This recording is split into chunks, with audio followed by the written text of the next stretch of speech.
Hello, Global Theater. My name is Jerry Fielka. Today is May 8th, 2024. Want to thank Rob Grant, his amazing podcast. I'm probably wrong about everything. We also want to thank Keith Nightenhouse. Is that how you pronounce his name? Nightenhauser. Nightenhauser. Thank you Hauser. Yeah. for introducing me to today's guest, Roger Berger. Where in the heck you calling in from, Roger? Well, we live in Everett, Washington, which is a city about maybe 20 miles north of Seattle. And essentially now it's just part of the Seattle-Tacoma urban area. But it used to be a separate city in many ways. And it has a pretty interesting history. But it's really part of the Seattle urban area. Very good. The first question, Roger, is what's the best thing for a human being? The best thing for a human being is to live life in a meaningful way, I think. But the idea, what's meaningful would be different for every person. So I can't really go into much more detail than that, but to live it in a way that feels meaningful, I think is very important. Yeah. What's your favorite form of information, how it comes into you? Well, it depends what you mean by information. I mean, I read a lot of books. So books are very important to me, but to me, that's a fundamentally different kind of information than you might get from, say, a newspaper or a television show or a radio show or some kind of something on social media in some way. But so in many ways, the most important things that I read are books. And when I say books, I mean literally books, books that are bound on paper. I prefer not to read things that are on a screen, but that's just me. I mean, I understand. Did you become a reader, one, because your parents told you to, two, they did it as an example, or three, on your own?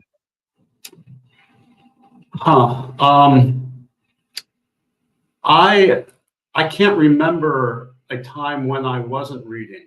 So I don't know exactly what prompted it, but I have no memory of my parents encouraging me to read or anything like that. And when I was younger, a kid, I tended just to be relatively quiet. And so I found reading a very relaxing and meaningful activity.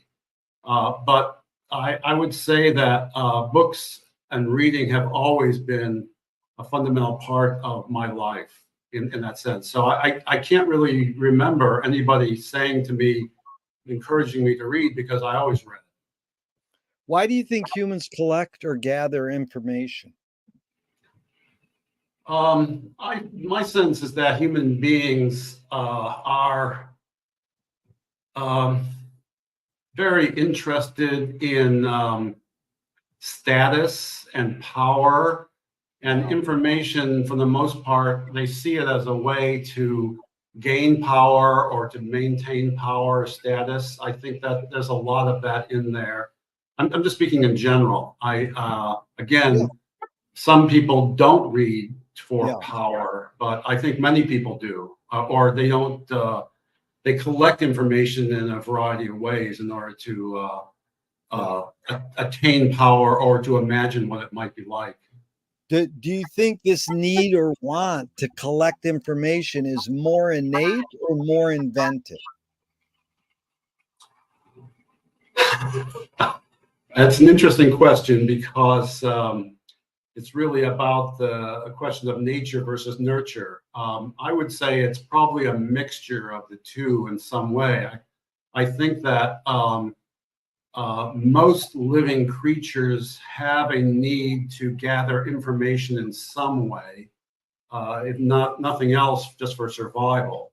But human beings in particular have developed ways of gathering information, not only to survive, but also to assert power if it's possible. So I would say that it's both something that's inherent in us, but it's also something that has certainly developed because of cultural impacts. Yeah. Do thoughts create emotions? Yes, absolutely, without question in my mind. Yes, there's no question in my mind that our thoughts and our emotions are deeply connected.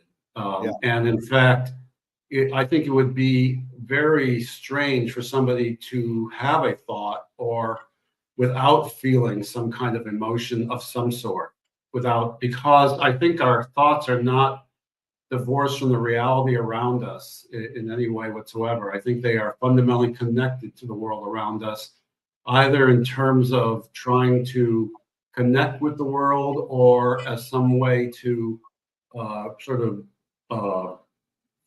if possible, to block out the world around us. That's my guess. Yeah. Yeah.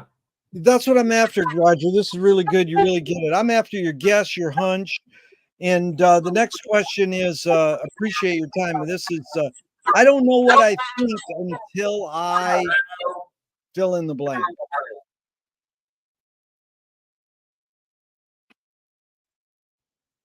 Well,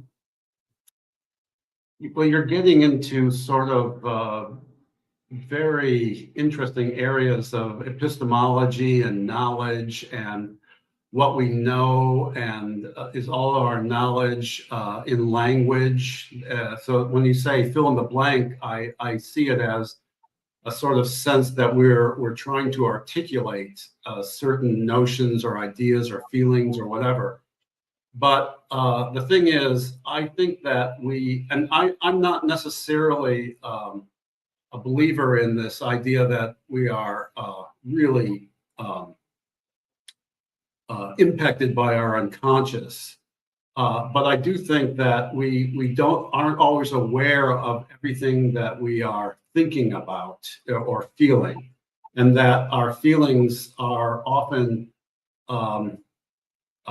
guided both by thoughts in terms of words, but also by physical reactions to the world around us.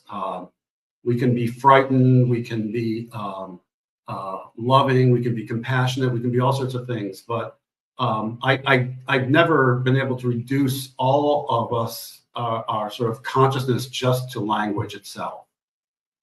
Well, you anticipate the next question beautifully, but just to follow up the last one, it's McLuhan says, I don't know what I think until I say it. Joan Didion says, I don't know what I think until I write it.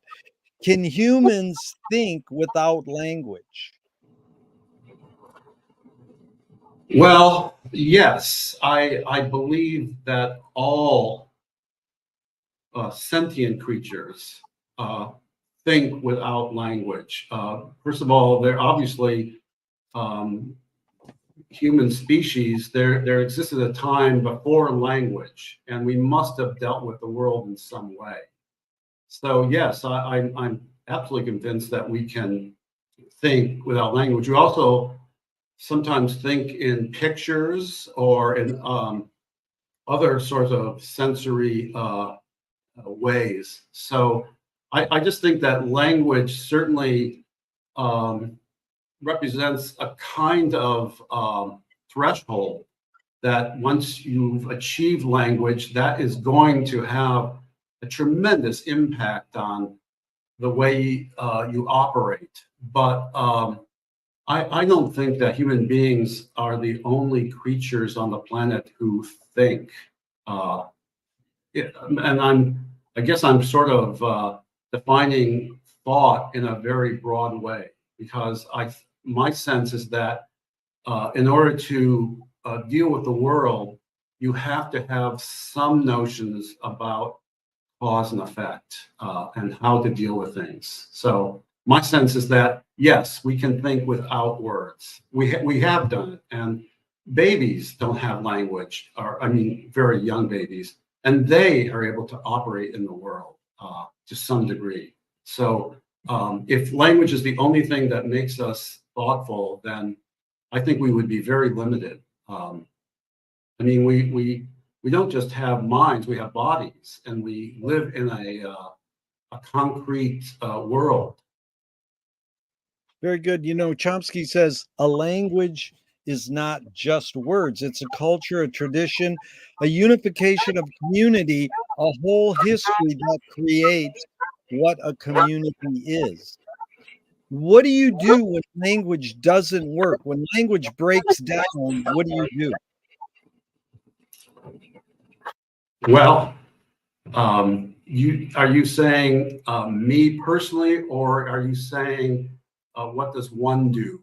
Yeah, you again, you put it in the context you want. You're at the grocery store and there's a communication breakdown with the clerk or whatever. What do you do when language doesn't work?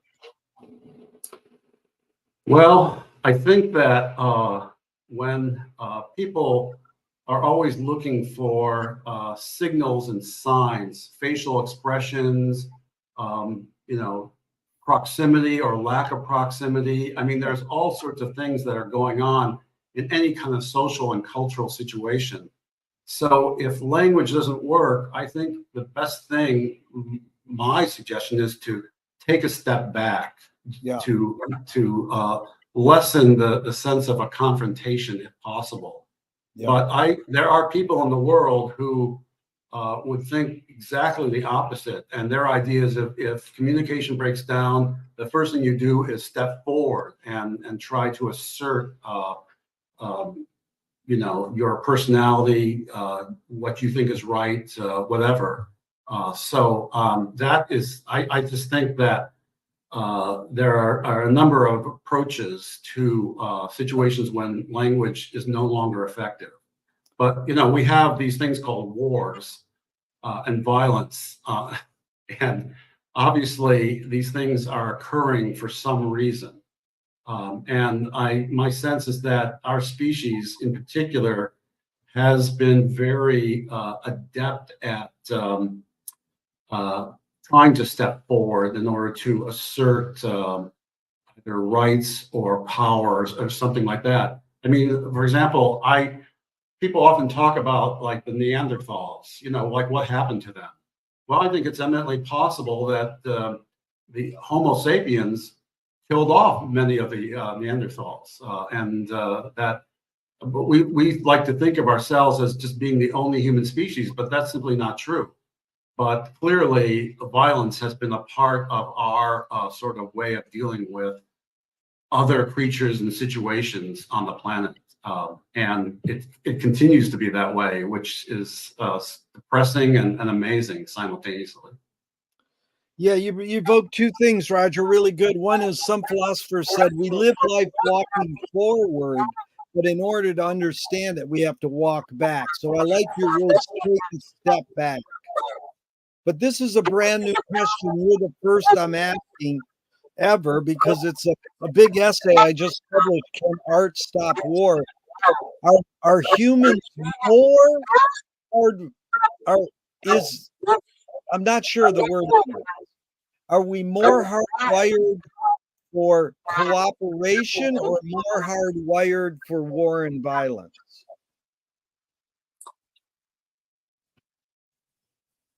I don't know, although what's your hunch? It's okay. My hunch is that we are very much hardwired for war and violence. More so than cooperation. Yes. I mean, for example, back in the 1970s, I had many friends who lived on communes and as part of a cooperative effort. And they usually would last maybe 6 months or maybe a year because a few people do all the work and everybody else either had fun or didn't care, you know? So it was sort of like, we're all here to cooperate and to get along and to help each other. And yet even people who seem to share that kind of philosophy, it didn't often doesn't work out in practice. So it was quite, it was very, I mean, I think I learned a lot from the reality of why don't cooperative organizations or situations tend to last very long. Yeah. And that I think is something to think about. A lot of people have had many very idealistic ideas about how we should construct society and organize ourselves. But sometimes when their ideas are put into place, very idealistic people turn out to be dictators. So it's really kind of it's just I am actually weirdly enough hopeful and optimistic that human beings can create a society that would not be unfair, cruel, exploitative. But at the same time, I'm often disappointed by the realities of what happens on the planet. So, Yeah, it's really well put. It's Maria Gimbutas spawned Rianne Eisler, the Chalice and the Blade book, and basically promoted this idea of partnership. Maybe we're hardwired for partnership, but that was really good. I appreciate what you said there. The next question, Roger, is: are your observations of humans in general? Are we more feeling beings or more thinking beings? um, again, I think you're asking for my hunch about that, and my answer would be that the thinking and feeling aspects are really affected by the culture that you grow up in. For example, I wrote about many things in scholarly things, but one of the things I wrote about was African literature.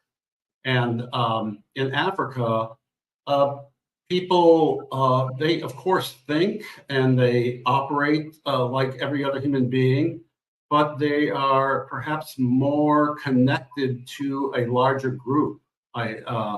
Sometimes, and that is going to affect sort of how one operates. It's just a reality. In America, we really prize this sort of fantasy about individualism, and it's so I think because we sort of elevate that notion of individualism, we imagine that just thinking and not feeling is much more important.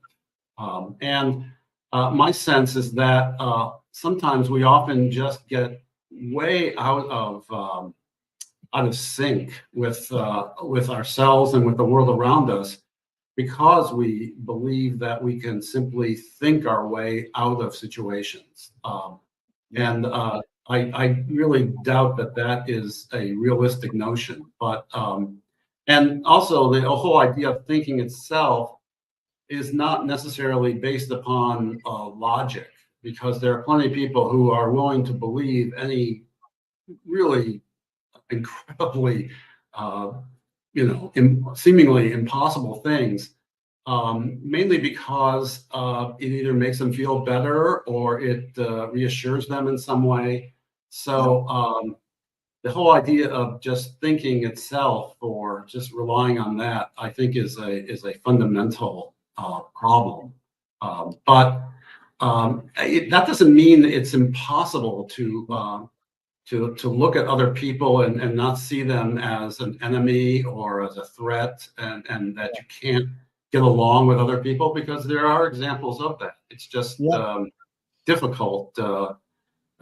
Even today, with the amount of so-called information we have, there's a tremendous amount of sort of really strange and almost odd logic and ways of looking at the world, which I think the idea was that with the improvement of communication technology, with the improvement of education, or that what I mean is more people becoming educated, we would have a much saner and safer world. But that doesn't seem to be the case necessarily. It's amazing. You really anticipated a lot of where we're going. And there's a bumper sticker on a car in my street. It says, "Don't believe everything you think." And you pretty much said that bumper sticker, but I always say, well, don't believe everything you feel, you know. That's true. And Right. Bridget Bardot said, when I make love, I don't think. And I'm like, well, good luck. How do you turn that off? So here's two Alan Turing questions from the 50s.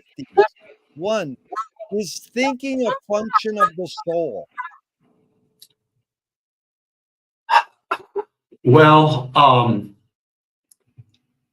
the idea of a soul is extremely problematic for me because I don't really think that there is necessarily any such thing as a soul, as I think it is generally understood. I do think that we, of course, have uh, uh, a certain consciousness, and each person has that. But the whole notion of soul, if I understand what you mean by it, has been really inflected by religious thought and attitudes. So much so that it has sort of been it's almost like a creation, a fantasy that I think we might have about things. So I usually don't look at people as possessing souls, but rather as people possessing consciousness and feelings. Yeah. And I just don't equate that with something called soul. The second, very good. The second Turing question is, can machines think? Well, there are corporations that would like us to think they can. I think one problem is that machines can calculate, and um, they can make it seem as if they think, but since they aren't bodies that feel and see and smell and touch and so forth, I think that if whatever thinking they might have is going to be fundamentally different from an organic entity. So from my perspective, no, they can't think. However, that doesn't mean they aren't capable of an enormous number of things. And I have to say that I'm very glad that I no longer am a teacher, because I really wonder how we would go about teaching writing in a world where artificial intelligence and these chat GPT um, mechanisms and technologies exist. I mean, students who don't employ them probably are looked on as these days as strange or like it's incomprehensible. So it's really very. I mean, obviously, machines are capable of some really fantastic accomplishments. It's just that I'm not sure if they do it through what I consider to be at least human thinking. Do you more pursue happiness or more pursue meaning?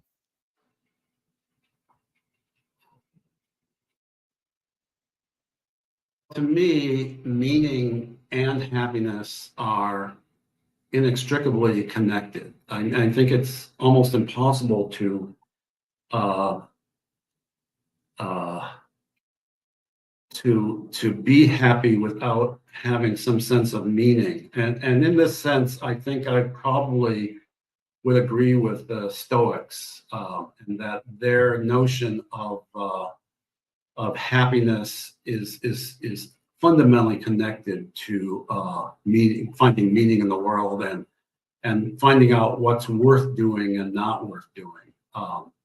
Well, Viktor So Frankl said, just to interrupt, sorry. Viktor Frankl in Man's Search for Meaning says happiness tends to not last, meaning tends to last. well, I mean, I know plenty of people who are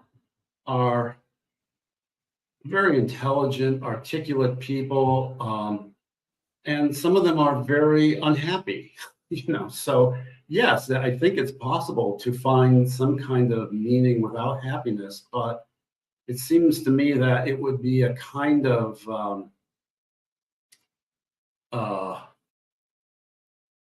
is just very self-destructive, and one that is it really worth it? I mean, is that really a good way to live? But Yeah. I have my doubts about that. But I I tend not to go around telling other people how to live, Yeah. because um, I think there's a kind of arrogance that's connected to that, Yep. and I just don't feel uh, that I necessarily. I mean, if somebody asked me, I might offer advice, but I don't go out of my way to try to intervene in other people's lives. Yeah. I met a marriage counselor once at a party, and I goes, "Well, what do you do?" And she goes, "I just sit there and listen unless they ask me, what do we do?" So they just said, and I said, "Wow, what a job. You're a listener," you know. And so does the brain more detect consciousness or create it? Like, is consciousness there bubbling away and we're more so detecting it or more so creating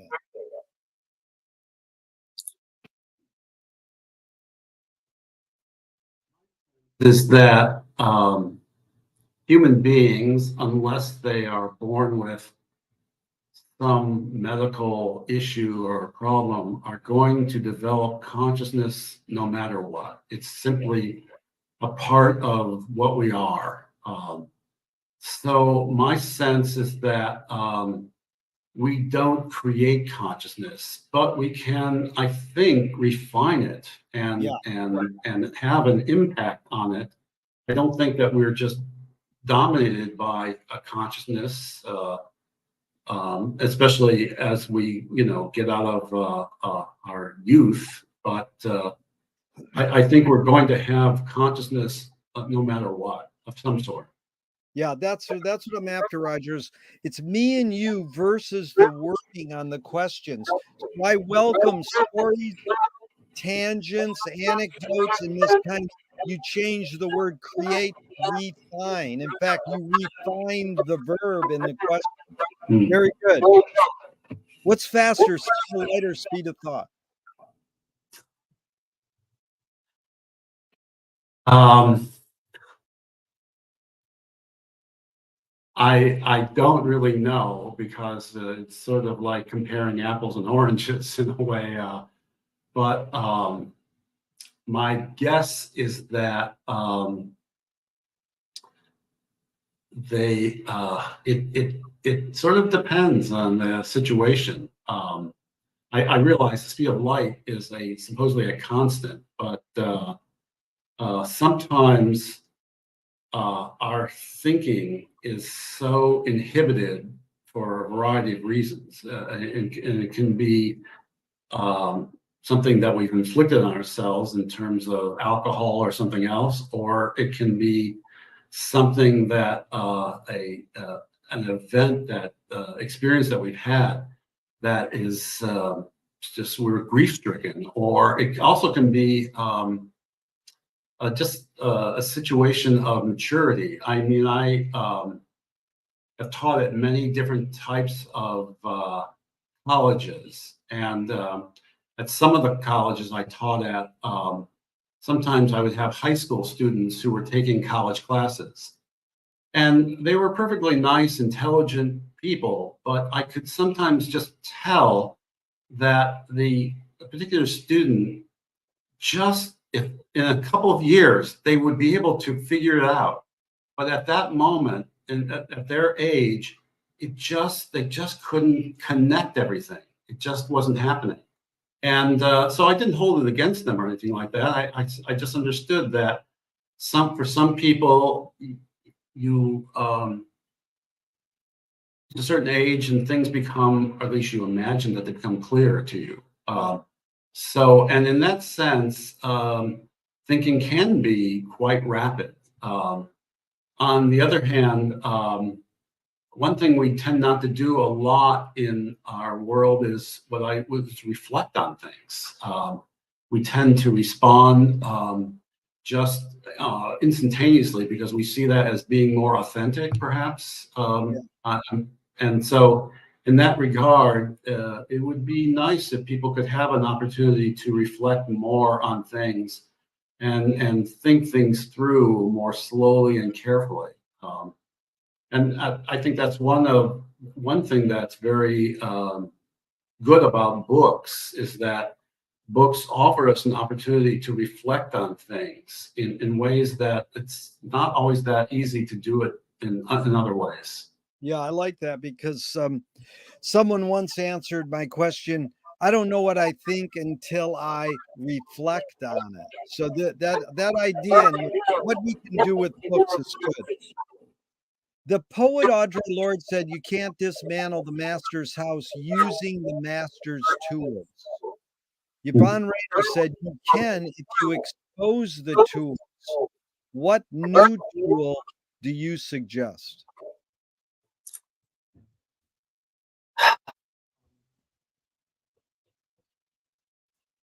Oh, that's an interesting question. It really, I mean, clearly tools in this sense is being used metaphorically. And as such, it's the question as I understand it is what new metaphors could we create or discover or try to employ in some way as a way of understanding the nature of power and authority and injustice in the world. And the question is, to a certain degree, whether we've come up with any new metaphors really to understand that notion. My sense is that many people understand that their power exists in the world and authority, and sometimes the power and authority comes simply from someone's status, but oftentimes it's their economic position and their ability to sort of order other people around and to also they have better access at gaining the help of some kind of police or military force in some way. And the class structure that has existed, we've always had it in human society. It's just that over the past, say, 200 years, we have had more attempts to try to understand how that various class systems have come into effect and how we might alter it. But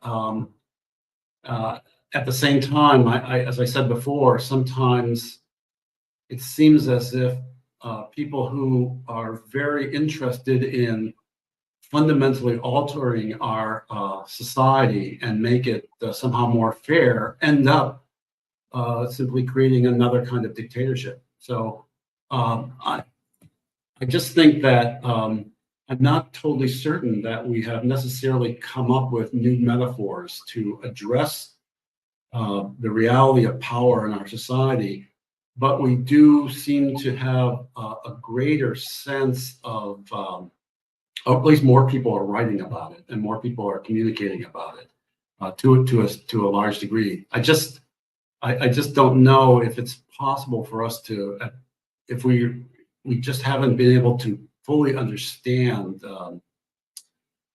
the notion of how to create a society that would be more just and more humane.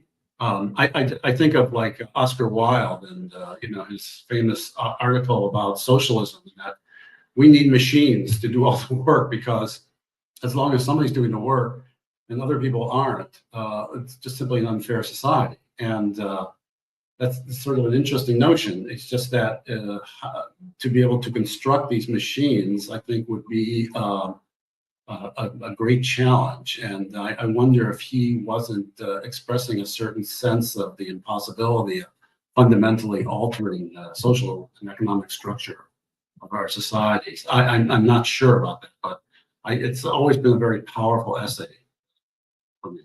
Really good. I'm glad you brought up Oscar Wilde, but you really said something astute there, Roger, because that's exactly what McLuhan said. We need to invent new metaphors, new questions, not necessarily new answers. In all language is metaphorical. That was really beautiful. What new toy do you suggest?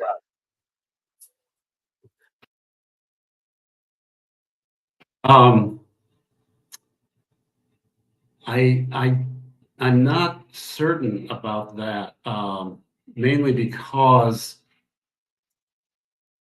we put a lot of faith and belief in the creation of new kinds of mechanisms, whatever, that will really fundamentally alter our society and maybe make create a more humane one.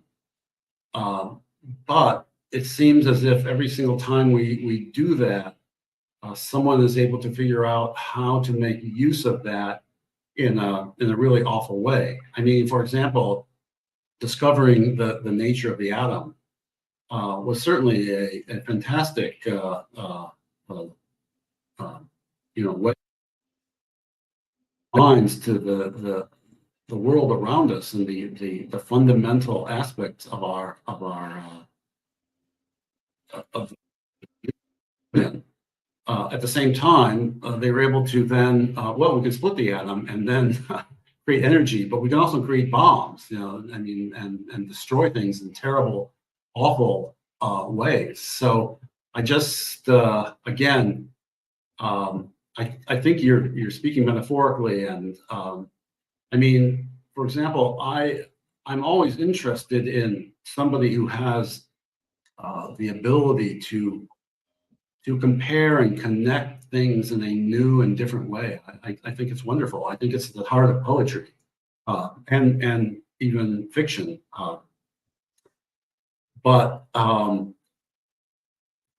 connecting those things together can be very sort of enlightening. But it also, again, if it's a mechanism of some sort, if it's a way of thinking about things, it could also be used perhaps in destructive ways. Yeah. So yes, I drive a car, and it's great to get around, but I know it also has it pollutes the world, and it depends upon a system of work and raw materials that is fundamentally unfair. So that's the reality of it, is that inventing new things doesn't necessarily solve things; it just alters things. And it may make things more convenient for some people and harder for others. Yeah. What do you worry about when you go to bed at night? Well, we have a cat, and it really directs our lives, and it likes to tell us when to go to bed and when to get up.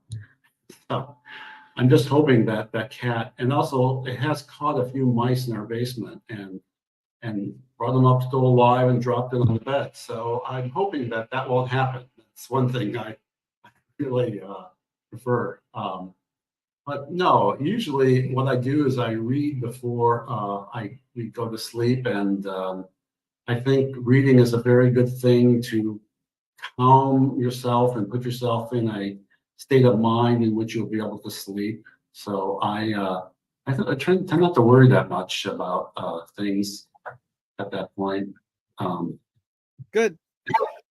So McLuhan learned from Ezra Pound, the poet, that artists are the antenna of the race. They're broadcasting and detecting the hidden psychic effects of our inventions.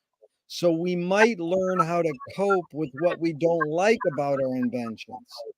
So, Roger, I asked you the question Marshall probed his whole career. Why do we ignore the hidden psychic effects of our inventions, even though the artists are broadcasting them to us? Well, art is an interesting activity within our society. I mean, yes, I think it is worthwhile to read poetry, to read fiction, to read other kinds of books, to watch movies, especially movies that are made with intelligence and whatever. I mean, all sorts of experiences can be creative and artistic without necessarily being placed under that rubric. At the same time, um, art also can become a commodity, which is bought and sold and operates as a way to make people feel as if they lack something and should um, dress or act or operate in different ways than, and that will supposedly make them more popular or more impressive or something. And so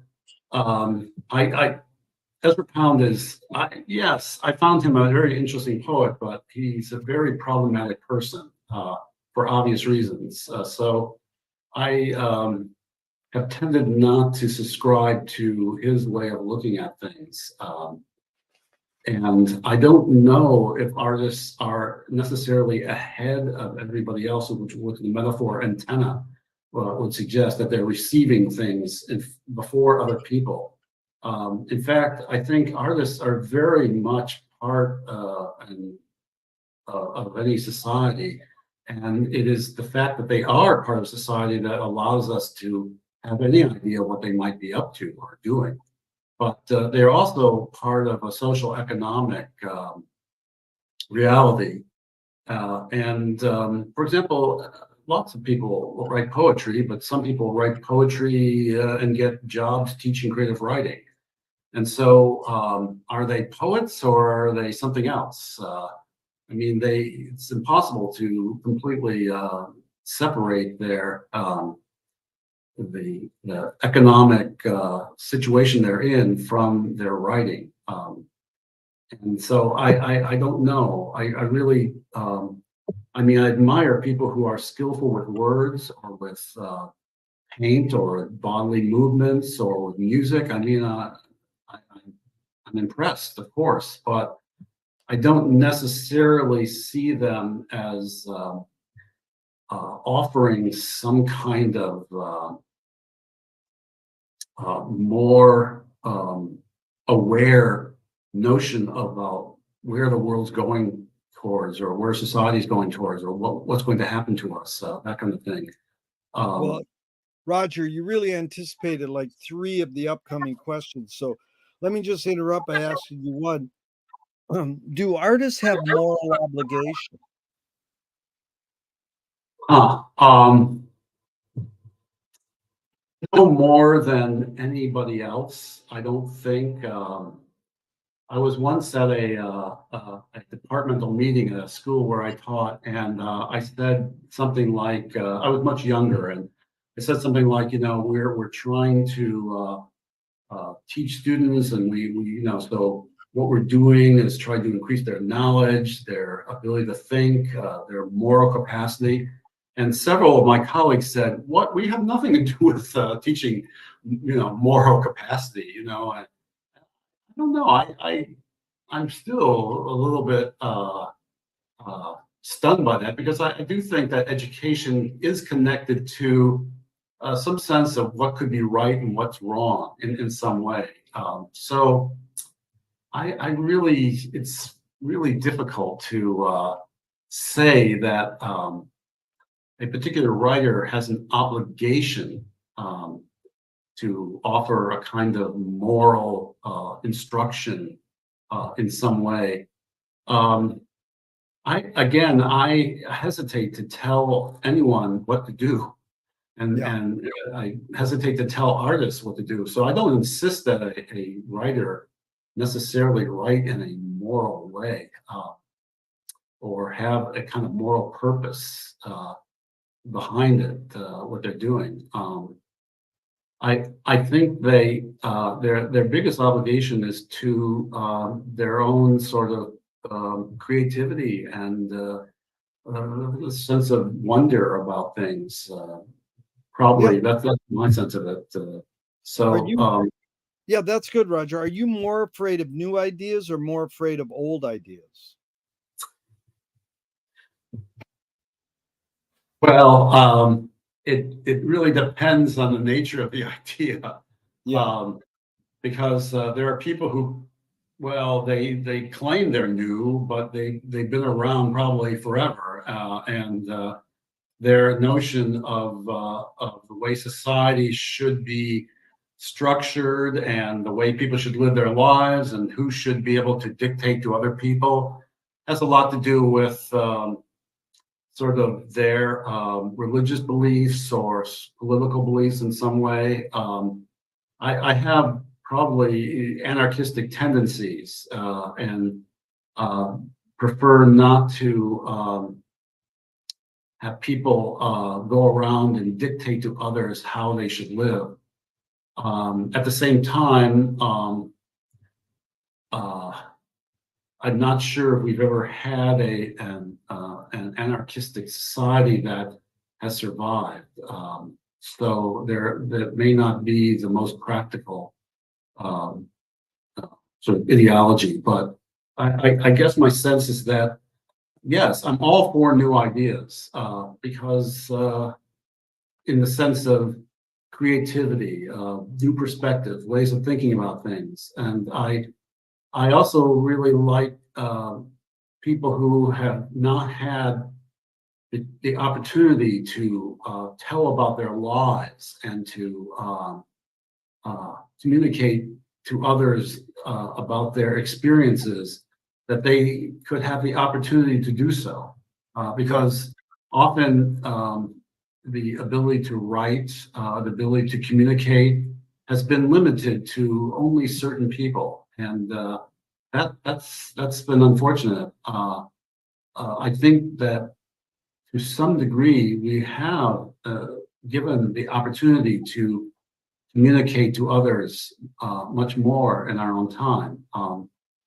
But just because we have a greater ability to communicate in some fashion doesn't necessarily mean that what people are communicating or what new perspectives they might come up with have a lot of value. So I think it's worth really thinking about what people have to say and not necessarily to be swayed by something that's so innovative, therefore it must be good. So I guess my answer to that is I'm not afraid more of new or old ideas. I'd like to know what the ideas are. Yeah. Roger, you seem to have this thing McLuhan talked about a lot, was called suspended judgment. And it's like the understanding is not having a point of view. It's like Pascal, the mathematician philosopher. In order to understand anything, you have to know this end of the spectrum and that, and everything in between. So it's comprehensive. I appreciate that. Can you conjure up your earliest memory ever, or one of them? Well, I grew up in a family with three other brothers, two who are older than I am, and one who is 5 years younger. And I remember having this conversation with some other people. You know, what is your first memory? And I came up with, well, the first memory that I have, I think, is when my younger brother suddenly appeared. I believe that he was in a some kind of baby carriage or something, and I just was just sort of stunned by suddenly the appearance of this new person. And I think that's is, and but I could be wrong. I mean, it's possible that I had other memories that predate that, but I'm not sure. That seems as if, because that's what I said. This is what I'm fairly certain is my earliest memory. It's just Yeah. the appearance of a younger brother. Is memory more a curse or more a blessing? It just, I think, looking back on it, which is in many ways uh, maybe has no real value, but looking back to it, I think it was just so surreal to me, strange. I mean, something that just, like, how could this happen? Yeah. So it's more that I don't think it was a necessarily good or bad, but it was probably shocking enough, at least, to like have an impact on me in some way. But Well, no, that's the word you have ESP. That's the word of the next question. Tell me someone within your immediate family, just briefly, and then outside your immediate family, who had an impact on you, and what specifically was that impact? um, that's interesting. Well,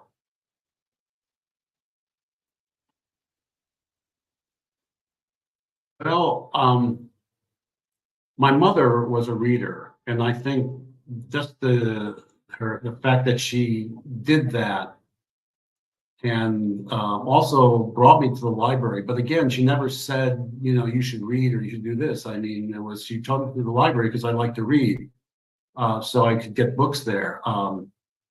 But I think the fact that she read probably had an impact on me. I'm pretty sure. I also had an uncle who was a biologist and was very interested in teaching and people learning. And I think that his what he did with his life had a real impact on me, mainly because I think there was a certain expectation that we would, in my family, we would go into business or law or something, I guess, like that. And I went into the academic world. So the fact that somebody could actually do something else that wasn't necessarily sort of unspoken but still expected, I think that those things had an impact on me. In terms of outside my family, I have a very good friend who lives in, actually right now he lives in Mountain View, which is south of San Francisco. But I met him when I was in graduate school, and we eventually moved in together. We shared an apartment, and he was a real free spirit in many ways. And I just had never encountered anybody quite like that. Somebody who really enjoyed life and acted in ways to enjoy life. And I think that just living with him and being friends with him, it continues to have a really powerful impact on me. I think I just my sense is that it's I again, when I was growing up, I tended to be more of a quiet person in my family, and so I was reading as opposed to kind of talking out loud and interacting, and kind of modeled a different way of living in the world, I think a very authentic one. So I would say that he has had a real impact on me. Very good. And so, did your parents raise you a particular religion? Um, Well, my parents, they were Jewish, and but it was not I mean, they went to like the high holidays to the temple, and we also had to go to a kind of Sabbath school. But other than that, I mean, they also had Passover, that kind of thing. But I can't say that it was a fundamentally, you know, a fundamental part of my life. And because we didn't go there like every week to the temple, and there wasn't a sense that somebody once said to me that Reform Judaism is more like Diet Coke or something like that. It's just not it's not the real thing or something Yeah. else. So Do you I pray? no I'm complete atheist in that sense If because God, if God exists, what would you like God to say to you after you die? um, it would be very nice if God would say, "Well, here's a very nice place for you to live, and this is where you're going to get food, and if you need to eat, that kind of thing." That would be great. But I, uh, I, to me, religion has seemed for a very long time to be sort of the oldest conspiracy theory. It's just sort of uh, It's the oldest conspiracy theory in the it's world. That is they've been good. around for a long time, and it's interesting how the structure of the family seems to structure the nature of a deity and so forth. And I just, well, okay, Yeah, it just seems too convenient that that would be how it works out. yeah. So Roger, I'm not worrying do about that. yeah, do evil people exist, or does evil use people as a vehicle? No, evil people exist without question. And I don't see evil as being something that necessarily exists outside of people, but it is very possible for evil people to set up structures that can inflict harm on others without there even being there. For example, we have in the U.S., we have a whole history of slavery, and we have a whole history of sort of poverty in the country. And it wasn't necessarily a particular evil person who was inflicting this on other people all the time, although there were owners and whatnot. And but at the same time, uh, people can create a system that is evil, is wrong. But and mostly, I think in terms of that, yes, certain individuals can be evil in the sense that they're perfectly willing to hurt other people or destroy them or kind of make them feel worthless, except as simply objects of labor, or even not even worth that, or not even human. So, yes, I do believe there are evil people.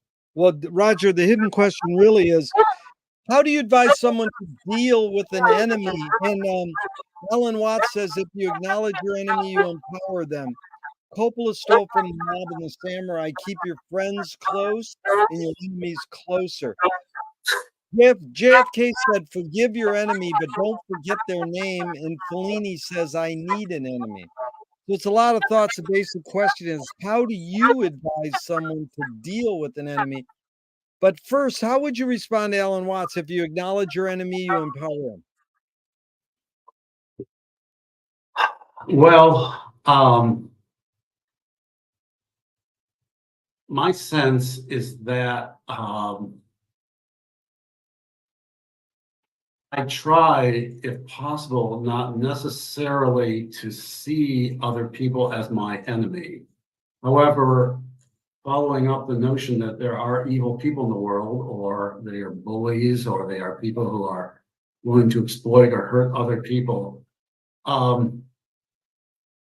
my sense is that I would disagree with Watt in that regard, because my sense is that in dealing with other people, we have, by necessity, we have to acknowledge them in some way, on some level, because that is, without that, then we are engaging in a kind of dehumanization of somebody else.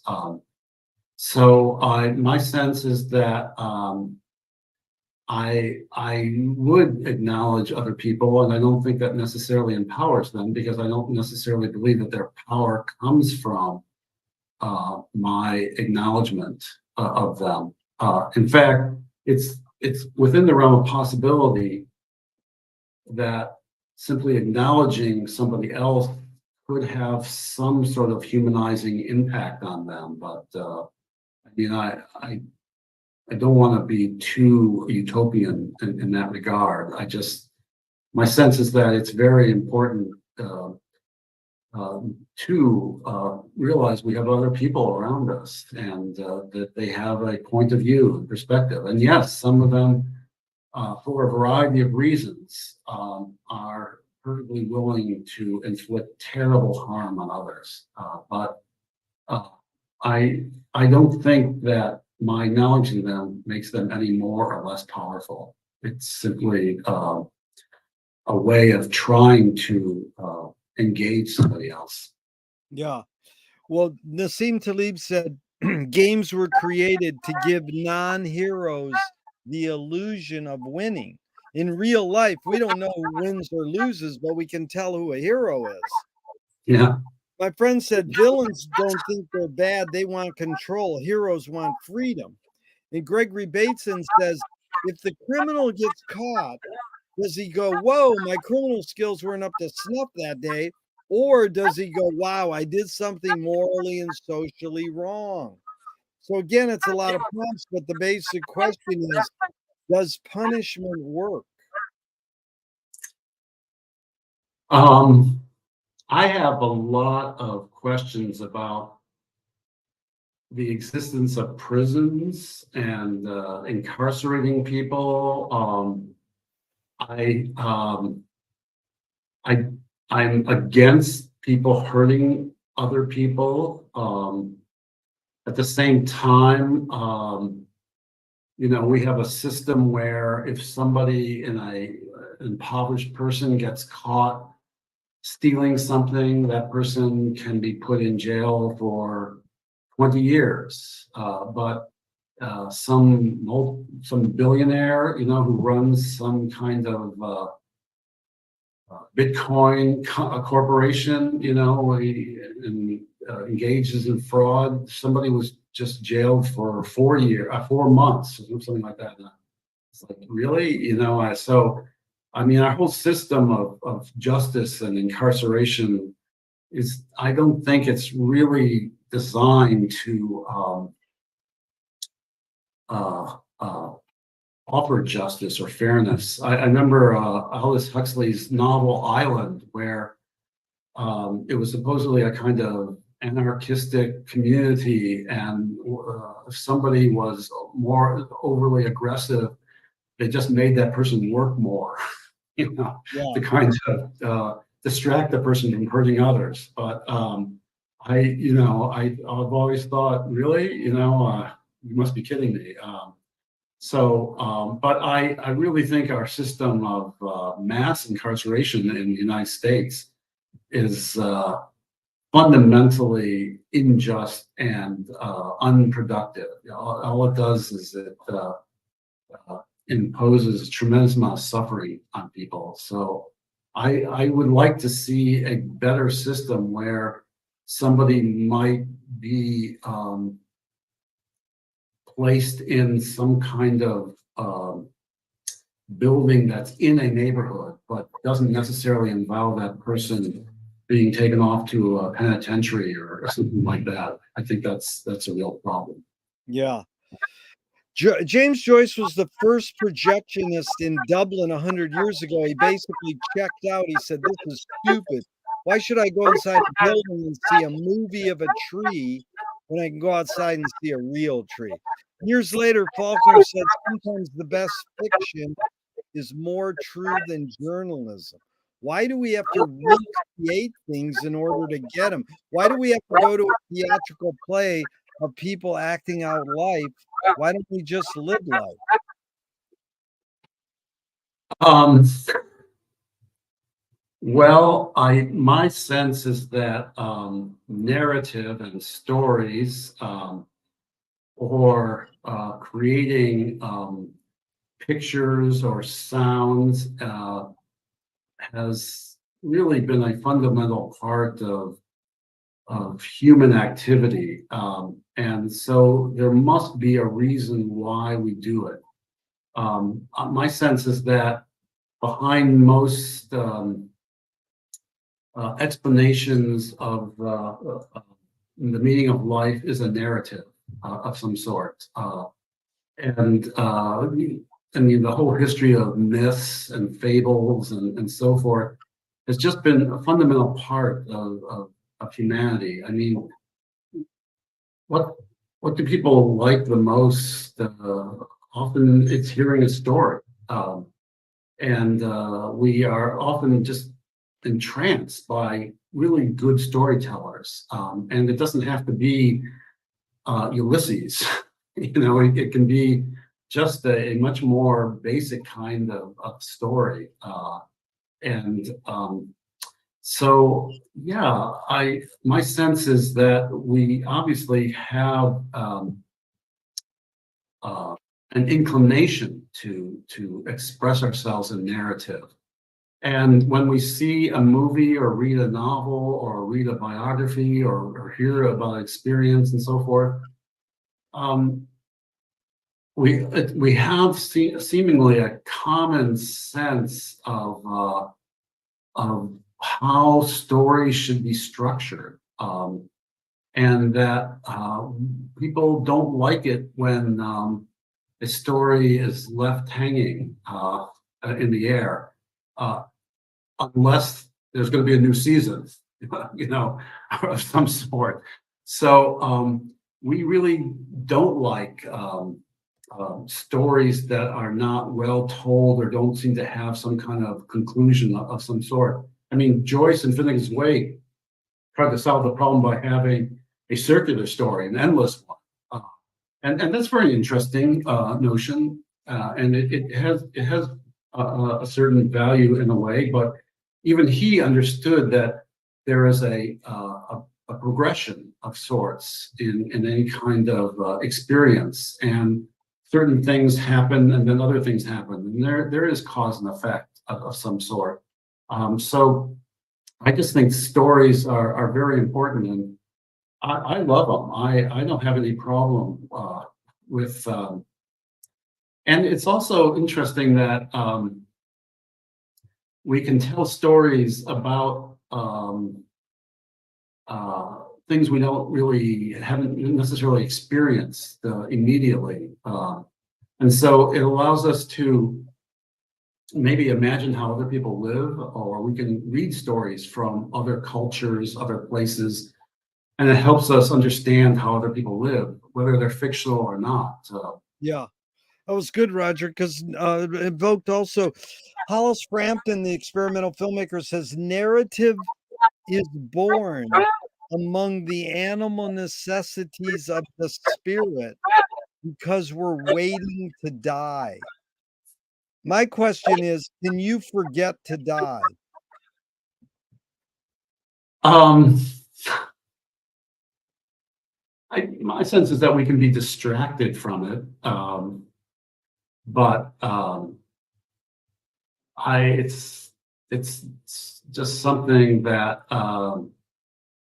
happens to every person. So I don't really try to put too much time and worrying about it. I don't think it's very productive to do that.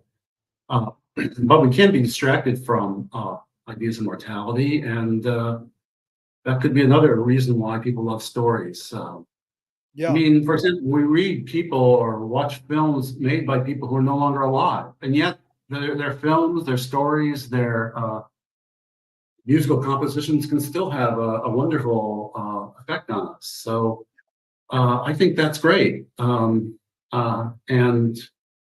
but you know, I mean, the universe is billions of years old, so I'm not really worried about my legacy. Yeah. You know, a Th- billion This, years from now. this is funny because you brought up that reason. Well, the reason why we make art, or in Mike Kelly, the artist said, art is making your problems other people's problems. I was wondering your thoughts on that line.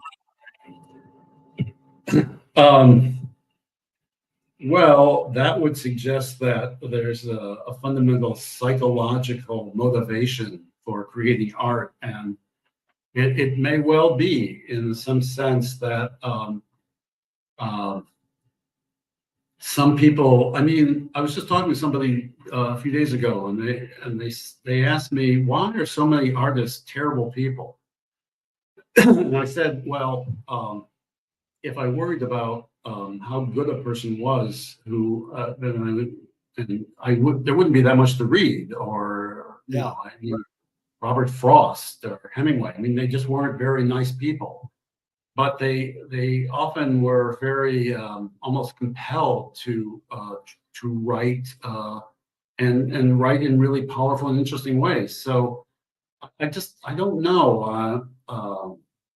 My sense is that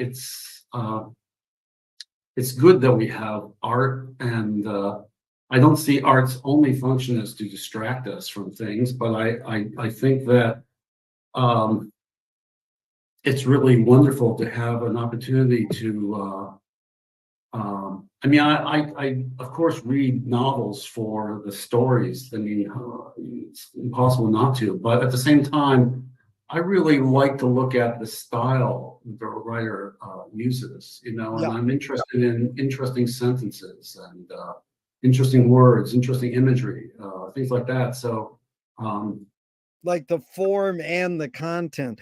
So this is funny because the poetry critic Helen Vendler just died last week, and her obituary ended with a great line. She goes, "I write to explain things to myself." you know, I think I actually met Vendler once. At some she came to a college where I was teaching and gave a talk. So I mean, you know, I was just like, "Hi, how are you?" That kind of thing. Yeah, I guess so. But I, uh, I think that many people who are artists like to think that they are communicating with others as well. I don't think Yeah. that they only want to write for themselves or only do it for some sort of personal, you know, need in the sense of almost like a therapy in that way. But you know, I mean, I tend not to really question somebody's motivations for writing or creating Right. or making a film or painting a picture, whatever, because if it's something that other people like and find interesting, and I like to think that they're finding it interesting, not necessarily because of its economic value, uh, Yeah. That's then beautiful. Yeah. You'll love this one. Sam Johnson said, "No man but a blockhead ever wrote except for money." But here's another one. You brought this one up, Roger, sort of indirectly, and I just found this one. You know, Bertolt Brecht asked Charles Lawton, why do you act? Why are you an actor? And then he made one of the greatest movies ever, Night of the Hunter. And Charles Lawton said, because people don't know what they are like, and I can show them. I mean, that's an interesting thing because Lawton probably is got a big ego. We know he as an actor, but that thing is like Stravinsky says, most people don't know what they like what they know. So yeah, any comments on either of those quotes? Yeah. Yeah, well, you know, some people are really good at um, doing handy work around the home, or some people are really good at math, or some people are just better at computers, and some people are just better at creating artistic kinds of things. Um, but I mean, there's a short story by Twain. Somebody goes to heaven, and he's introduced to the greatest writer of all time, and he says, I don't never heard of you, and he said, well, I just couldn't get published, you know. So I mean, the sense is there's a certain amount of luck and fortune and happenstance that occurs. I've known people who were very artistic and inventive, but I don't know, they just didn't seem to have the motivation to follow it up. They did other things, and that's okay. I mean, it Yeah. seemed fine to me, but it's just that some people, and I think this is one reason why artists can sometimes be understood or seen as being really unpleasant people. They're kind of driven in many ways, and it's sort of like I need to do this, I need to say this, I need to write this, and so forth.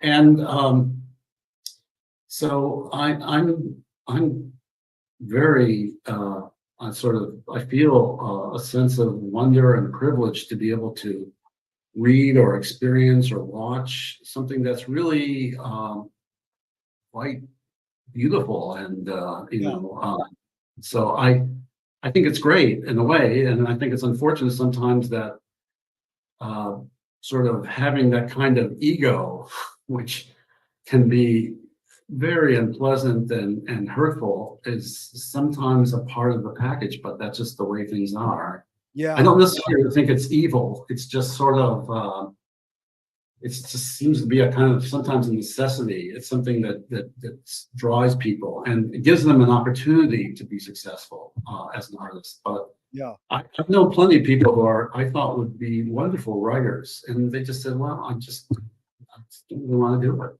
Yeah. Well, what was the tipping point?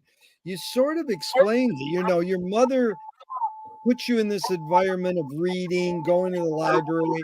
Then your uncle sort of shows you that pursuing being an educator in academia is possibly your way. Where's your tipping point? Because you actually go to college to be literature. Where was your tipping point? I'm going to be an educator, or I'm going to be a creative writer or write nonfiction. And even earlier, you said, well, I wrote nonfiction to get my being an educator. So where's your tipping point in your education of high school and college to be an educator?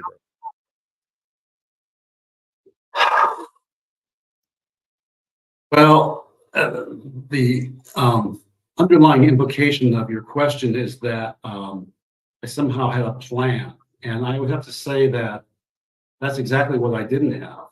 Yeah. I sort of stumbled from one place to another.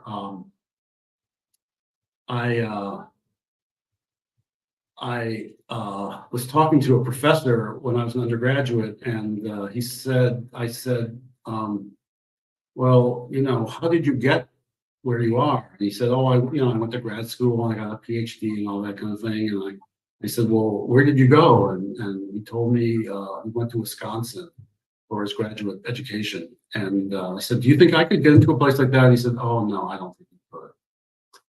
So I went, oh, well, maybe I can't. But after I graduated from college, I went out to the West Coast, and some friends, and we went down to Mexico and just basically hung out on a beach for quite a while. But before I went, I had some friends who did live in Madison, and so I said, well, what the hell, I'm going to apply there anyway, because it seems like a nice place to live. So I applied to graduate school in English, and I didn't even know if I didn't think I'd get in, and then I found out I did get in. So, and I thought, well, I just go for a year, what the hell, see what it's like. And then they offered me a teaching assistantship, I said, oh, I guess I could do that for a couple of years. And, so I mean, that's what I mean by not really having a plan. It's sort of, well, this happened and this happened, and this happened. And then, I can talk to students. That's interesting to me. Reading their papers isn't always fascinating, but, maybe I can be helpful in terms of trying to improve the way they write and that kind of thing. So, and then also, the best thing you can do right now, actually, there's the literature is just evaporating as an area of interest. There are like very few English majors anymore, and English departments are just beginning to collapse, I think, because there are no jobs really in the field. But it's just sort of, which is unfortunate, but in another sense, I mean, we've only had English departments or humanities departments of this sort for maybe 100, 120 years or so. It's not that old, so things come and go. But it's just sort of a sense in which the best thing when I was younger would have been to focus on one writer and just write on that person or this particular work or this genre and just write everything and create a massive load of publications. But this is not how I operated. I became interested in this subject and then in another subject and another writer and another form of writing, another area, another academic discipline. And so I would just focus on that for 3 years and just write and then come up with an article from that and then focus on something else and then focus on something else. So really, I didn't have like one absolute focus throughout my academic career. It was fun, I mean, I found that much more interesting than just sort of cranking out one article after another. And some people are like that. They can do that and they find that meaningful. Specialize, yeah. No, that was good, Roger. You answered the question well, and I'm curious your reaction to this McLuhan line from 1957. He said, it's misleading to suppose there's any basic difference between education and entertainment. This is like, this is setting up a distinction to relieve people of the responsibility of looking into the matter. It's like setting up a distinction between didactic and lyric poetry on the ground that one teaches and the other one pleases. Now, here's the line I want you to react to if you could. However, it's always been true, whatever pleases teaches more effectively. Do you think, well, how do you process that idea?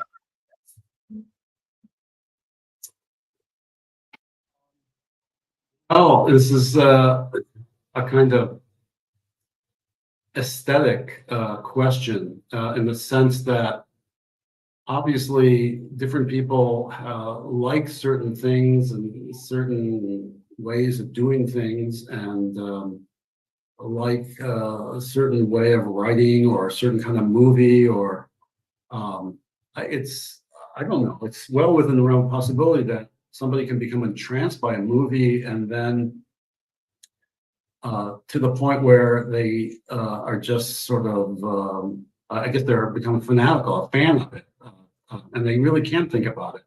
So I don't know. I would say that in general, if I don't like a book, I still tend to finish it, but I start to think more about why I don't like it, as opposed to but necessarily what the book might be trying to teach or communicate about in some way.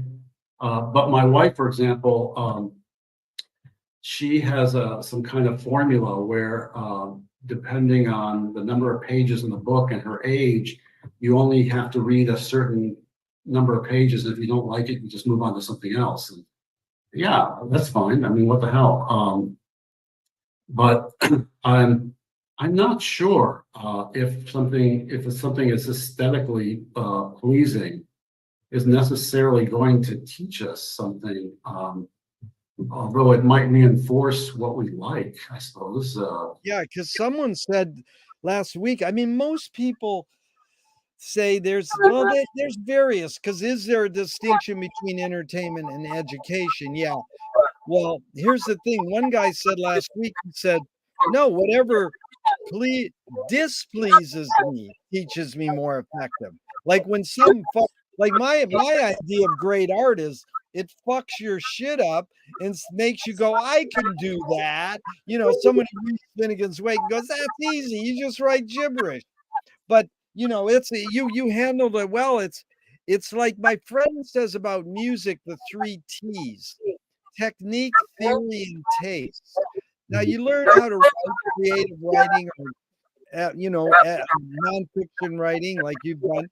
Then that's the technique. The theory is you understand the structure of literature.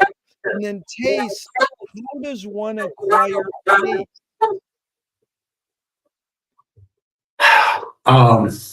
Well, the whole notion of taste is really wrapped up in what we might term culture and social class. And that's an unfortunate thing, because being able to discern something that is valuable artistically should not necessarily be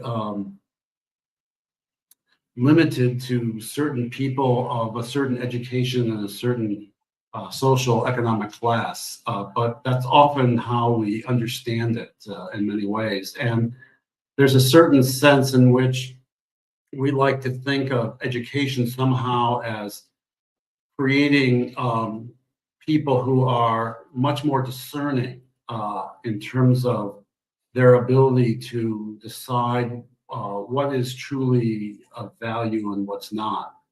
But not necessarily. I mean, especially now. I mean, for example, college in America is incredibly expensive, and there's some different reasons for it. One was that schools would sometimes get higher ratings because of how they were more expensive. I mean, which is mind-boggling in many ways. But also, universities and colleges over the past 30 years, and especially the last 25 years of my teaching career, the biggest, the most sections, the areas that grew the most were administration and student services.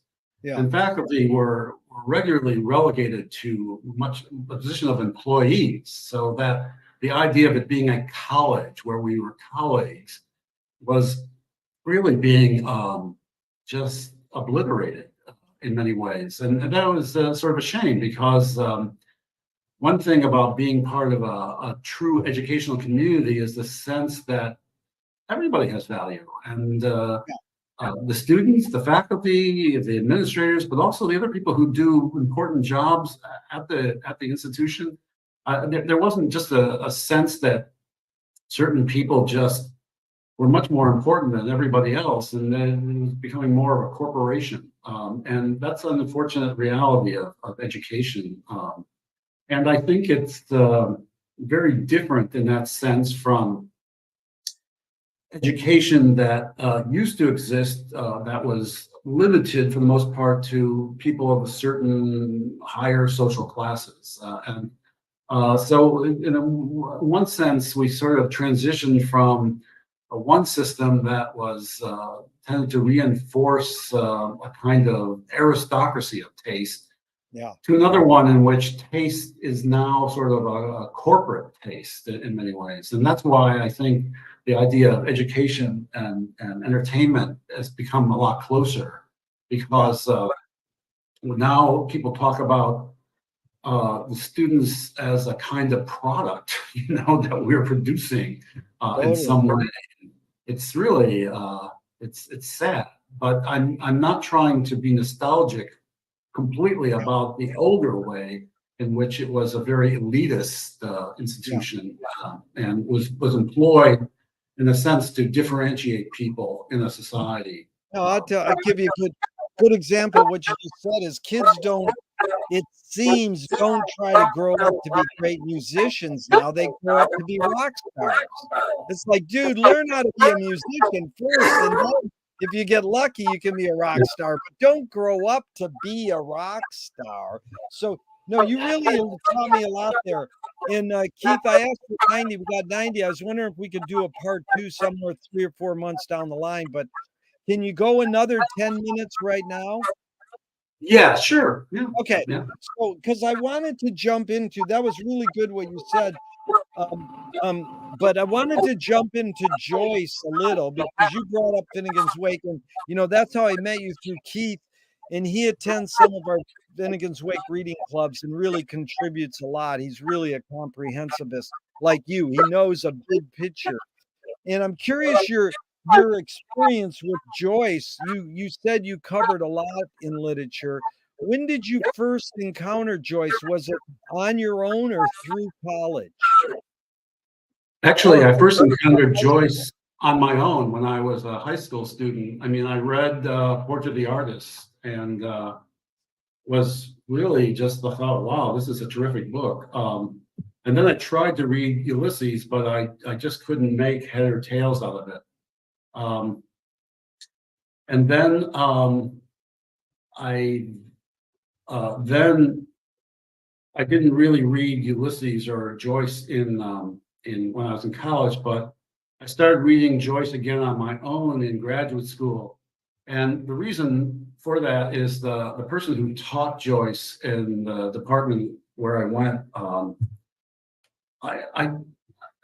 he just wasn't an interesting person to me. I'm not saying he was a good or bad person or anything like that. He just didn't strike me as being somebody that I would learn very much from. So I didn't take any classes on Joyce in grad school, but I read, Ulysses, and then I tried to read other books on Ulysses to sort of help me through the book. And then a friend of mine who is a Joycean told me about Lemira's book. It said that it was really a helpful, the Bloomsday book. That book. So I remember, and I remember trying to read. I read Finnegan's Wake back then, and understood, maybe 2% of it. And so I read it just because I thought the language was interesting and worth thinking about, but I didn't really know that much what was going on. And in terms of the things I teach, I taught African literature, I taught contemporary American literature, I taught African American literature, I taught anthropology, or I wrote about anthropology. I like to read science fiction, things like that. So I'm kind of post-colonial, in particular, around the world. But after I retired, this Keith, the guy who you interviewed, he taught philosophy, actually, for the most part, and literature, weirdly enough, but also literature. But he said that he saw that there was this class on Finnegan's Wake at this place called the Newberry Library in Chicago. Yeah. And I grew up in Chicago. But I haven't lived in Chicago since I was 18 years old. But I knew about the Newberry Library, and now they teach online classes. And again, these are just adult classes. There's no papers or exams or anything like that kind of stuff. And someone was going to offer a kind of introduction to Finnegan's Wake. So he said, let's take it. So we decided to take it, and it was very interesting. And then, but we only read about maybe 1/16 of the book. So Keith and I said, well, let's just keep reading it together, and we'll just meet once a week and talk about what we've read. And so we just kept reading it, and now then we saw that there was like different societies on Finnegan's Wake. So we decided to try some of those. Like there's one in Zurich and one in Austin. There's even one in Seattle, and the New York one. So we decided, well, that would be interesting, kind of cool to do that. And Also, there's the University of Washington is about 20 minutes away, although traffic can make it longer. But they have a fantastic library there, and I never see students with books anymore. So there's a huge section on Joyce, and I joined their alumni association, even though I never went there. But for $40, you can join as a senior member, and you get to take out 30 books. And Nice. you can renew them every month, and so you can have them forever if you want. So every month or so, I go down there, and there's a Joyce section in the main library, and I pull out some different books and start reading them. One thing I've been very interested in terms of Joyce is like when I first was reading Joyce back when I was a grad student, most of them seemed to suggest that Joyce wasn't a very political writer. I mean, at all. He's interested in language. He was a modernist and so on and so forth. But then I started reading books that talked about Joyce and politics and Joyce and race and Joyce and social class and things like that. And to me, that was just a revelation, because in thinking about Finnegan's Wake in particular, but also Ulysses, there's just so many places where there are discussions about politics, and to not talk about politics in Joyce, I think, is very strange now. So I've really learned a lot about in the past year, and especially in terms of Joyce's political attitudes and his notions of Irish nationalism and very complicated notions about it. And so that's really been great to do that. Roger, that's a great point right there, because I want to send you my essay, Can Art Stop War? And it's all about Finnegan's Wake as a peace manifesto, and not promoting war. But let's go on that for a couple minutes, a couple of these Joyce phrases and just what you just said. What do you think Joyce meant when he said an epiphany in everydayness? What does that mean to you? Well, I mean, that's really sort of the older kind of dominant understanding of Joyce, especially in terms of epiphanies and revelations, but mostly revelations about oneself and the way of looking at the world, and also writing about. I mean, Ulysses is a perfect example of utterly ordinary people. I mean, he once said, I read someplace, that he didn't understand why leftists didn't like his work. Nobody made more than 1,000 pounds, any of his characters. I mean, he wasn't writing about the wealthy, and he wasn't writing about the privileged or anything like that. And so I think that the everyday aspects of his work are really interesting and important, and suggest that we can have thoughts and ideas and reactions and so forth to the world that occur, in what would seem to be the most ordinary and utterly unremarkable circumstances. They don't have. I mean, we're sort of taught by narrative that everything has to come to a kind of climax, and there has to be kind of a hero and the villain versus each other, and then everybody gets married off and everybody lives happily ever after and all that bullshit. But I think that we can have a different understanding of our everyday lives, and I think that's one thing that Joyce is really trying to emphasize, is that his everyday life was not simply a drudgery. I mean, it wasn't always easy for him.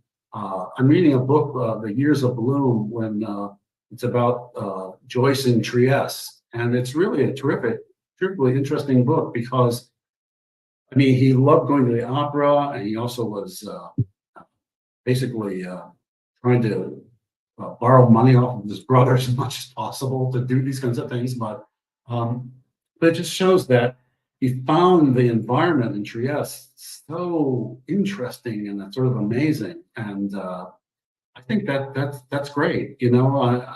We have this notion that somehow we have to spend money and have special kinds of experiences. And I think Joyce is is wasn't interested in that at all. He thinks we can have special experiences anytime, Yeah, of many I think places. I think you summarize it too, because they call that flaneur, or psychogeography. And it's like the people who changed the world forever were in Paris, sitting around at coffee houses just slacking off. And then they wrote all these amazing books. And it could be someone who explained it was you, Roger, is everydayness. That, most people explain the word epiphany. And I think you explain everydayness, because when they ask Joyce who wrote The Wake, he goes, I didn't write it. The people sitting at the coffee house did. But let's close out with this one, and we'll continue with Okay. Joyce in part two. But this is back to Portrait, when he says, welcome, O life. I go to encounter for the millionth time the reality of experience, and to forge in the smithy of my soul the uncreated conscience of my race. So, I mean, there's a lot packed into there, because smithy of my soul, is like, what is that, molding? Or, and then what the main thing I would love for you to expound on is, what is the uncreated conscience of my life, of my race, to encounter and to forge the smithy of the soul, the uncreated conscience of my race. What is that part? Well, one thing that's very interesting to me about Joyce was reading about his attitudes towards things like eugenics and scientific racism and theosophy, because some of these notions were really connected to his philosophy about Irish nationalism, because he had, for me, a really complicated notion of Irish nationalism. On the one hand, he was for it in the sense that he thought Ireland should not be a colony of England, of Great Britain. At the same time, he didn't necessarily buy into the sort of Irish nationalist notion of England as all evil, and we've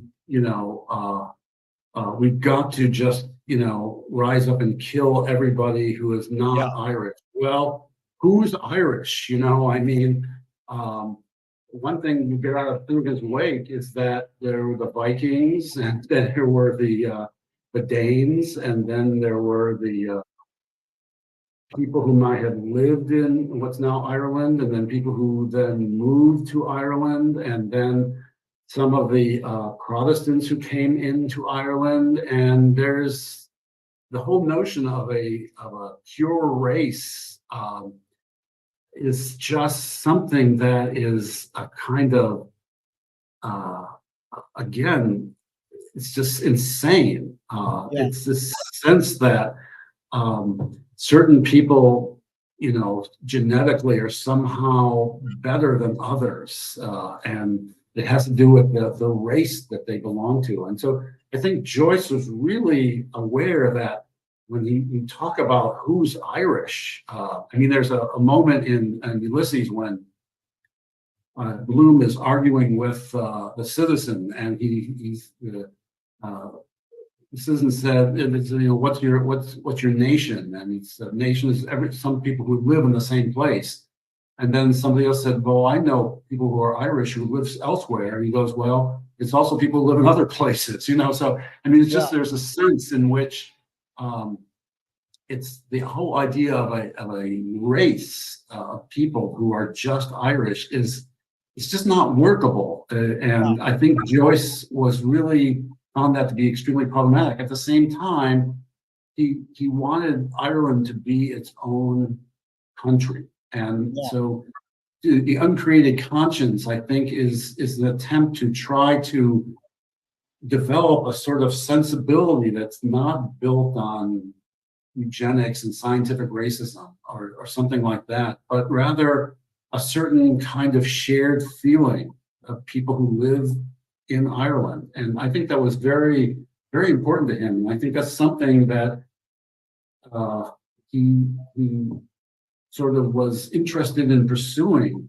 especially through his writing. It's just that until the past couple of years, I just didn't think about Joyce in that way. I just thought him, oh, he's an artist, you know, and he's trying to write against the social realist of the 19th century and, you know, all that kind of thing. And then I've been reading all these books about the sort of semi-colonial Joyce or the post-colonial Joyce or Joyce and nationalism, things like that. And it's really educated me to really rethink, you know, the way I thought about Joyce and to see him not that necessarily dissimilar from writers in Africa or India or other places who were trying to, through their writing, create a certain sensibility, a certain way of looking at the world, a certain understanding that you know, would transcend this notion, well, you're just barbarians, we're trying to civilize you, you know, in some way. Which really, is really well put, Roger. That was amazing, because I want to continue this discussion in part 2 with you, and also do a salon with you and Keith and a couple other of these people who have explored this aspect of Joyce deeply, so that then we get a lot of shared, you know, experience. And just with the Joycean I interviewed yesterday, he called it social bonding, you know, finding that commonality, then divide and conquer, you know. Them or us. Really, what you did was explain to me, you know, what Frank Zappa, listing Joyce as an influence, he taught me to embrace contradiction. That's what Joyce was doing. He had a contradiction there. He was trying to embrace it rather than fight it and say, hey, I'm being a hypocrite. It's like Frank had the great line, you got to love the cops as they beat the shit out of you on the street. That's what's happening today in the world right now. It's like these kids want peace in the world, and the cops are beating the shit out of them for holding a sign that says we want peace. Yeah, setting up a really threatening tent. Yeah. Threatening tents.